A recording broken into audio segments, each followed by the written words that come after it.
Hi guys, and welcome back to Scrybe Gaming. I'm your man Scrybe, and I hope you guys are having a fantastic day. I got two big things to drop for you guys today. First and foremost, we've got lovely post from SWGoH, my man Dojafet, my boo, the good guy, savior of the people, hero of the downtrodden. He's taken to the forums and posted something, and we've also had some unraveled data mining from SWGoH. Let's get into it.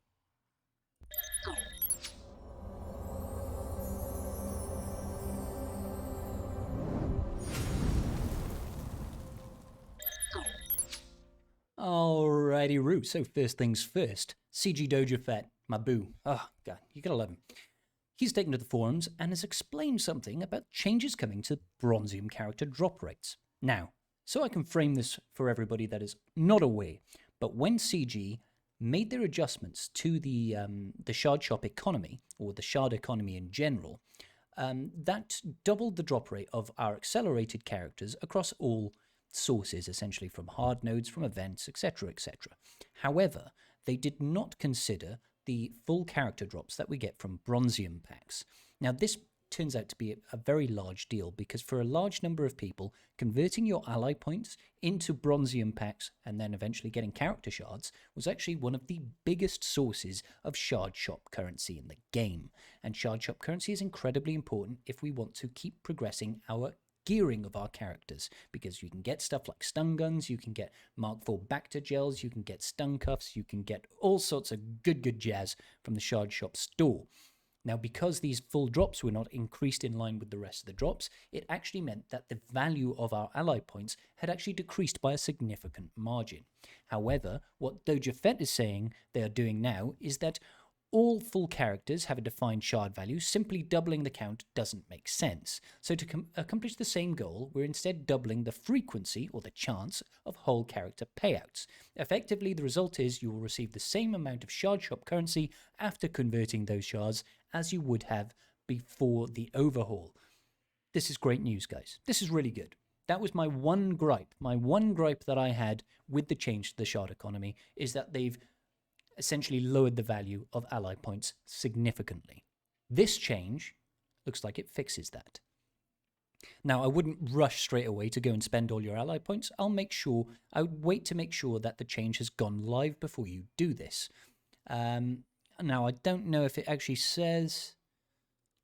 it doesn't actually say when this is going to go live. It's just saying they will get doubled. So I'd hold on to those ally points just for now. Your gearing will thank you for it later.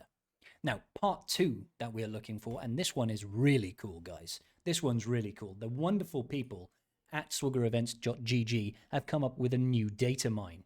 Now, this is really interesting because it looks like, for sure, we are getting a brand new game mode. This game mode is going to be called Conquest. It apparently has a new table that we're going to interact with, multiple nodes, similar to Galactic War, or perhaps it will have branching paths. We don't know. Maybe you'll have to make choices.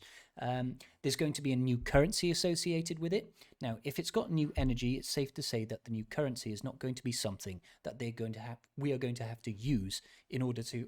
excuse me 1 second. Apologies about that, ladies and gentlemen. Somebody was at the door. So let me pick up where I left off. The fact that this has a new energy means that the currency that we are going to receive from this supposed new game mode is not something that is going to restrict us. It's not going to be like tokens for Galactic Legend events, because we'll have an energy associated with it instead. It's going to have a new feature apparently called artifacts, and that's something that is consumable, will potentially grant you abilities, and it's also going to have a feature called stamina, which is a status on your unit. Now, what this tells me, or how I'm interpreting the idea of artifacts and stamina, is Smudgy's really interested in what I've got to say as well. What I think it's going to be is these artifacts might be temporary buffs, or they might be artifacts that you can equip to a given team or a given character in a squad, and a given character or squad will only be able to be used in nodes a certain amount of times. Maybe they can conduct 5 battles within this conquest mode, and then they're out of usable stamina. So even if you are at full health and you've completely cleared the board, or you've not taken any damage, you are not going to be able to use those characters further. I think it's a way of restricting your roster so you don't completely clear the entire thing with one overpowered character. GL Kylo. Sorry, I've got a bit of a cough going on. It's not coronavirus. Don't you worry, ladies and gentlemen. So moving on. That's what I think the idea of the stamina is going to be, and the artifacts are going to give you boosts to certain characters, which are most likely going to be highly important to full clear the conquest board. So apparently the folk at SWGoH have some interpretations. They're saying it looks like a galactic war type event. You'll fight through sectors with various nodes, with some nodes dropping artifacts that you can later use on your run with various difficulties.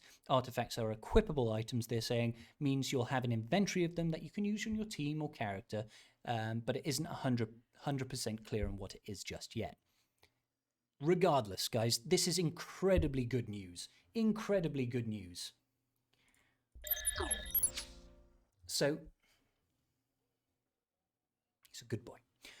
What really intrigues me about this is the first bit of new content, an actual new content that we've had since Lightside GOTB. And I've got to be honest with you guys, CG are on an absolute roll at the moment. We have had the Vader rework, we've had the Jedi Knight Luke event. Yeah, we had some new Galactic Legends come out. It's new Legends, but the events themselves were actually so much better than the Kylo and the Rey events. Not only that, we also are getting Challenge Tier on the Rancor raid. That is supposedly coming soon. And we're also getting the Hat Bean Simmable. And they made changes to legacy character farming with the update to the Shard economy. And now CG is supposedly bringing us a new game mode. I think CG have really started to pull it out the bag. And I've got to be honest, guys, I'm excited. I'd love to hear your thoughts on this, guys. What do you think this new Conquest mode is going to be? Do you think CG is really turning around the sort of slow start to 2020 that we've experienced? God, I'm excited. Cool. Anyway, I've been your man Scrybe, and I hope you guys are having a great time, and I'll catch you all in the next video. Peace out. Giving a quick shout out to my patrons. I appreciate each and every single one of you, and without your support, I wouldn't be doing this today. Thanks so much.